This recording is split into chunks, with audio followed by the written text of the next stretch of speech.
Omukulu Hanson wali luno gambo tya muganda wange kutumiddeko nnyo kyoba omanya nze naawe tuli ba Luganda, you're an artist nange ate ndi mukozi wa mawulire so nene olusi bitusobako tusonyiwe okitegeera tusonyiwe ekintu tukitwale utwazi nga kiri easy because onneetaaga nange nkwetaaga maybe ekibeera mu bantu abasinga kyekibeera kibe kubanga omuntu alina obusungu si kyo Lawrence omuntu anyiga ekyo kiyita kibeera omuntu ayekweka nga tayagala interviews tekibeera Lawrence kibeera omuntu asibe nnyo balance awana ekibeera kyeswaga si kyo Lawrence so ekigambo ekyo tukikozesa saka kiyise muntu bubi nnyo nyizo gaba kamino by the kamino nakuzanyinamu ekibeera okimanyi Lawrence takyakola interviews yeesonywamuko ku mawulire okitegedde alinze campaign zikole zitandike okimanyi ekyo good naye yafunye ekibeera Nina Rose netugenda kwa tumwogako naye nekibeera amatama gageza atambula nekiboto tugenda kwa tuyogerako naye kyali wange Hanson bali luno no hard feelings tukutumiddeko Fikfa Maker performance yabadde yakabinyo ne mwana mwala DJ Jasmine nawe tukutumiddeko nnyo aweva macho luyimbo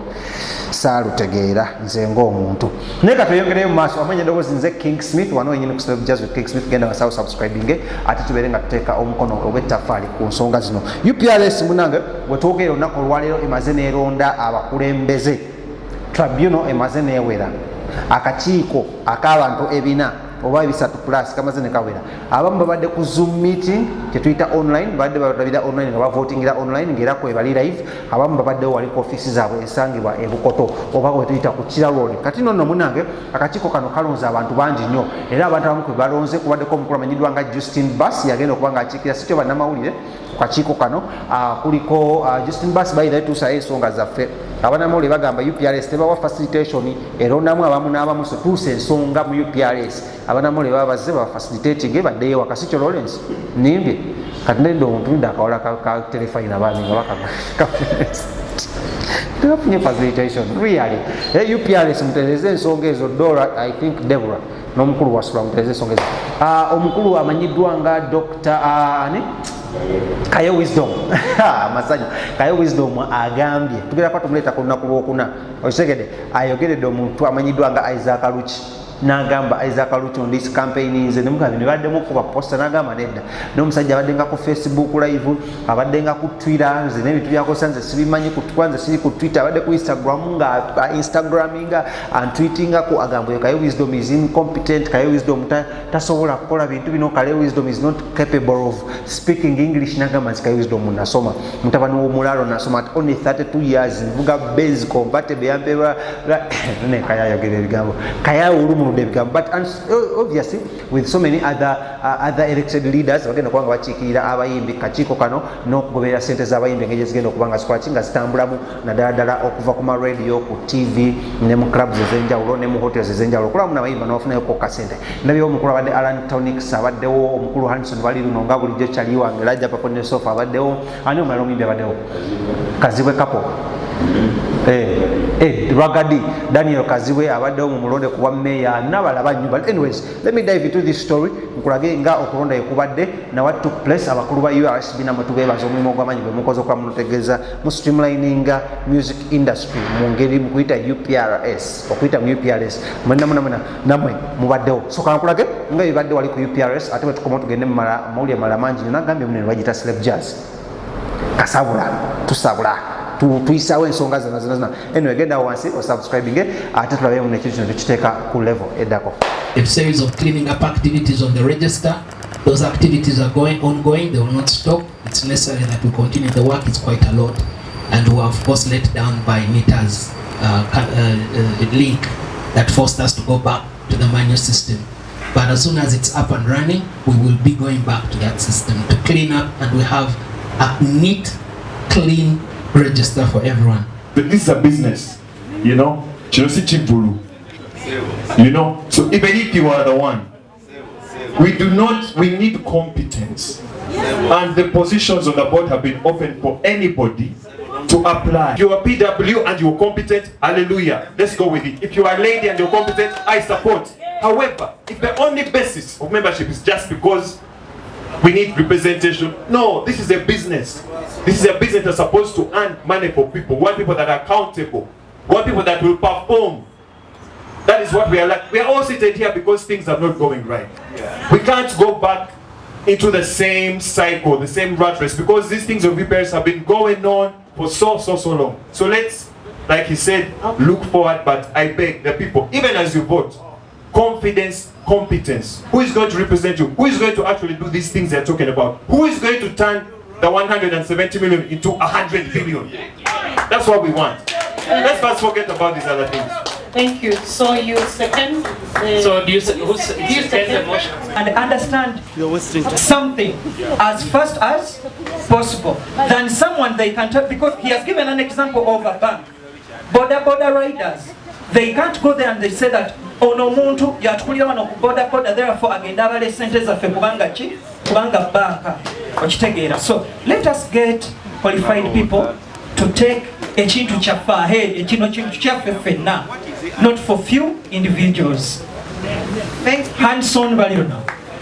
The motion to, yes, the motion was put before us by Mr. Gombia. Justin Basima to be in the category of producers as a board member. Okay, let's go to the next category. An arts teacher, in that I teach fine art, music, dance and drama on a professional level, and I hope to take Uganda's music to the next level by promoting it to an international standard. I want all of you to experience the international stages that I have experienced and are yet to experience. Thank you so much for putting your trust in me. God bless you for God Almighty. Good afternoon, ladies and gentlemen. Justin Basima, abasinga kumumanyinga Justin Bass owa Super Kiraka.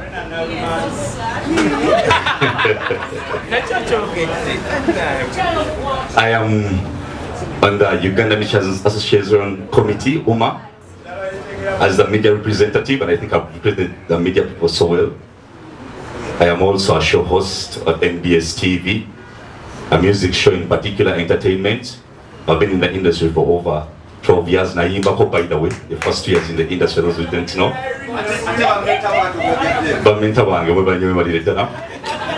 I've been in management, executive production of music for over 10 years.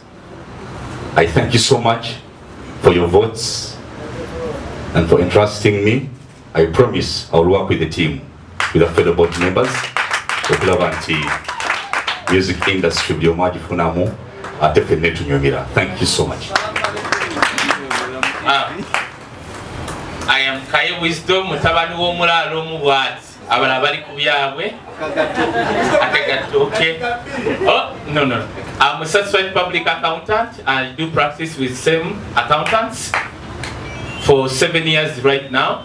Banange ndi muyimbi niwankubadde mulinga bagasiri muyimbi ndi award winner wa Oliver Awards Pop Song of the Year era naliko nominated nga Best New Artist. Ze kyenjagala ekintu kiri kimu kyokka ekindeese ku board eno, ekindeese ku board kuba musirikale wa ssente z'abayimbi, kyekindeese kyekyakinwanisa. Natandika dda siina buzibu na muntu yenna namukulembeze, naye I trust God with all these guys beba mentioning the expertise zaabwe twagala okulaba nga abayimbi artists baba basanyufu mu nsawo ne file ensenge gwawo. Era bwe kinannema ndidda ne mbagamba nabagambye abawuma nti nze omwaka gumu gwokka I'll come you evaluate me ku bye nabasuubiza bano tebatusobola tujja banyeenya. Nedda kyangamba si bano nsalanga busazi sidda kyekyo kye mbasuubiza. Good afternoon, ladies and gentlemen. Protocol officer. My name is John K. I happen to be the Uganda Songwriters Association chairperson, and I represent the Uganda Songwriters on the National Culture Forum. So I'm standing in for Dr. Peter Ntege, who is popularly known as Peter Nawe. He's a professional doctor. So we are looking at this kind of opportunity to have insurance for the artist because he is working in the same field. He works with IHK Hospital. So with a kind of corporate management, that the experience that he's been having, we promise that we are going to give great service. Thank you so much. God bless you.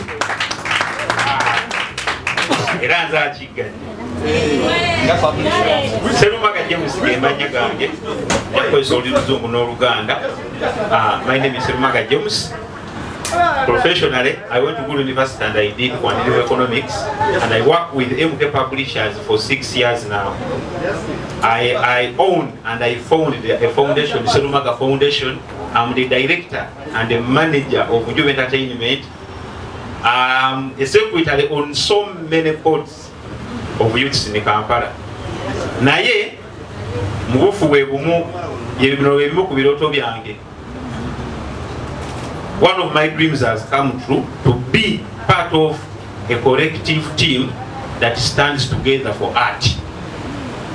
I have been part of this arrangement ku ground era abantu bangi bamanyi wankubadde abantu bagala nnyo obutaala naye bano bonna bamanyi ku ground gyendi era I'm so happy that not even anyone who stood against me. Qualification ndi muyivu ate nga ne ku ground gyendi manyi ebintu bingi, and I'm going to do my best. I promise the country that the 3 years of service with the UPRS muduke mwekweke abagala ebikyama ngenda kubayuzayo neyanziza. Thank you very much.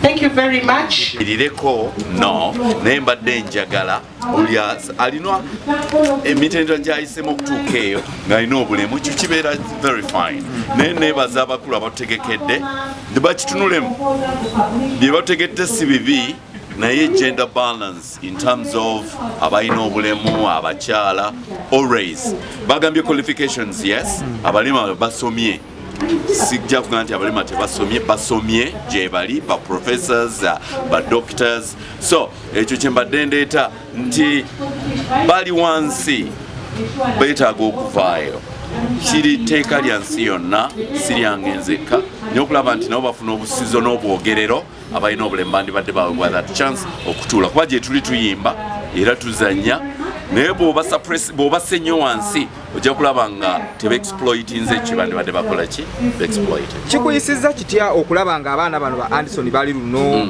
ne Alan Tonix bawakanya motion yo gyoyisiza ate nga naawe okubira banna abalema batasobola kweyogerera? Ndowooza tulina kubabuulira buwulizi na kumanya today yo oli bwoli ate olala bikyukamu.